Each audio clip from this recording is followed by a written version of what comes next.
السلام علیکم دوستوں، امید ہے آپ سب خیریت سے ہوں گے۔ اگر آپ ہمارے چینل پر نئے ہیں تو چینل کو سبسکرائب کر دیں تاکہ اسلامی کتابوں کی تمام ویڈیوز آپ تک پہنچتی رہیں۔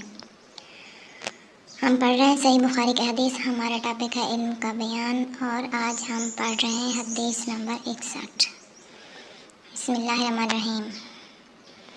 اس باب میں محدث کا لفظ حدثنا و اخبرنا و انبانا استعمال کرنا صحیح ہے، جیسا کہ امام حمیدی نے کہا کہ ابن عینہ کے نزدیک الفاظ حدثنا اور اخبرنا اور انبانا اور سماعت ایک ہی تھے، اور عبداللہ بن مسعود نے بھی یوں ہی کہا، حدثنا رسول اللہ صلی اللہ علیہ وسلم۔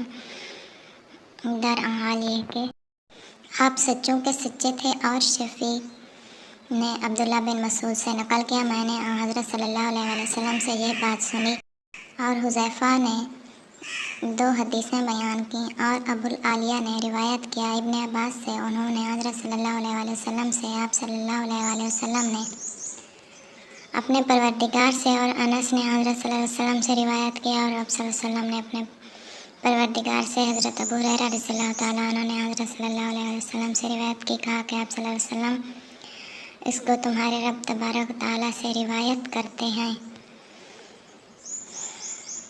قتیبہ بن سعید نے بیان کیا، کہا ہم سے اسماعیل بن جعفر نے بیان کیا، انہوں نے عبداللہ بن دینار سے، انہوں نے عبداللہ بن عمر سے کہا کہ حضرت صلی اللہ علیہ وسلم نے فرمایا، درختوں میں ایک درخت ایسا ہے کہ اس کے پتے نہیں جھڑتے، اور مسلمان کی مثال اسی درخت کی سی ہے، بتاؤ وہ کون سا درخت ہے؟ یہ سن کر لوگوں کا خیال جنگل کی طرف دوڑا۔ عبداللہ رضی اللہ تعالیٰ عنہ نے کہا، میرے دل میں آیا کہ وہ کھجور کا درخت ہے، مگر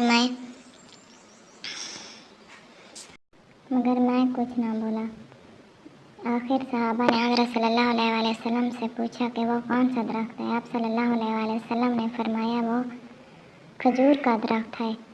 آج کی ہماری یہ ویڈیو یہاں پر ختم ہوتی ہے۔ ہم اپنی اگلی ویڈیو کے ساتھ پھر آپ کی خدمت میں حاضر ہوں گے۔ تب تک کے لیے اللہ حافظ۔